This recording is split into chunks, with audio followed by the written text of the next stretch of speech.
जीवन हमें एक मौका देता है, इसलिए जब भी सही कॉलेज चुनने का समय आए तो सिर्फ मंगलायतन यूनिवर्सिटी आपके बेहतरीन भविष्य और सर्वांगीण विकास के लिए।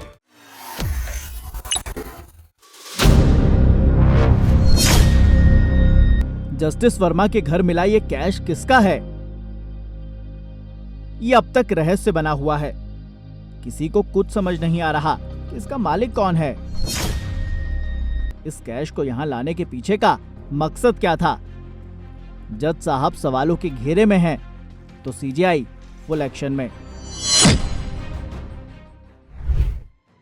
मामला एफआईआर तक पहुंच गया है और ताजा अपडेट यह है कि सुप्रीम कोर्ट ने साफ कर दिया है कि मामले को यूं ही नहीं छोड़ा जाएगा। दरअसल इस मामले पर जज पर एफआईआर की मांग को लेकर सुप्रीम अदालत में एक याचिका दायर की गई थी। अब सुप्रीम कोर्ट ने इस पर फैसला दिया है। क्या है पूरा मामला, बताएंगे, मगर उससे पहले कैश कांड के बाद उपराष्ट्रपति जगदीप धनखड़ ने एक मीटिंग बुलाई। उसमें क्या क्या हुआ वो जानना जरूरी है। हुआ यूं कि दिल्ली हाईकोर्ट के जस्टिस यशवंत वर्मा के घर मिले कैश की खबरों के बीच उपराष्ट्रपति जगदीप धनखड़ ने मंगलवार को एक मीटिंग बुलाई। इस मीटिंग में जेपी नड्डा, कांग्रेस के नेता मल्लिकार्जुन खड़गे समेत कई नेता आए। सूत्रों ने बताया कि बैठक में जजों की नियुक्ति की प्रक्रिया में सुधार की जरूरत का मुद्दा उठा। साथ ही ये भी कहा गया कि न्यायिक जवाबदेही भी तय हो। इस बैठक में पहुंचे ज्यादातर नेताओं की राय थी कि जजों की नियुक्ति में ट्रांसपेरेंसी नहीं है और रिश्वत लिए जाने के मामले भी सामने आ रहे हैं। विपक्ष और सत्ता पक्ष दोनों के ही सांसदों ने इस दौरान न्यायिक नियुक्ति आयोग के गठन का भी सुझाव दिया। दरअसल केंद्र सरकार इस आयोग के गठन का बिल साल 2014 में ही लेकर आई थी। हालांकि सुप्रीम अदालत ने इस पर रोक लगा दी। तब से ही ये विधेयक सुप्रीम कोर्ट और सरकार के बीच अटका हुआ है। खैर, अब बात करते हैं मामले में अपडेट की।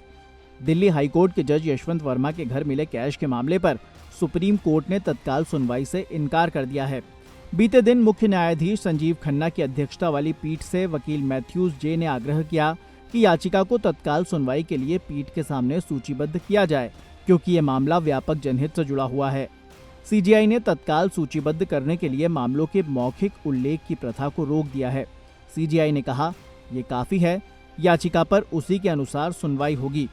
उधर इन सब के बीच इस मामले में एक सह याचिकाकर्ता ने कहा कि अगर ऐसा मामला किसी आम नागरिक के खिलाफ होता तो सीबीआई और ईडी जैसी कई जांच एजेंसियां उस व्यक्ति के पीछे लग जाती।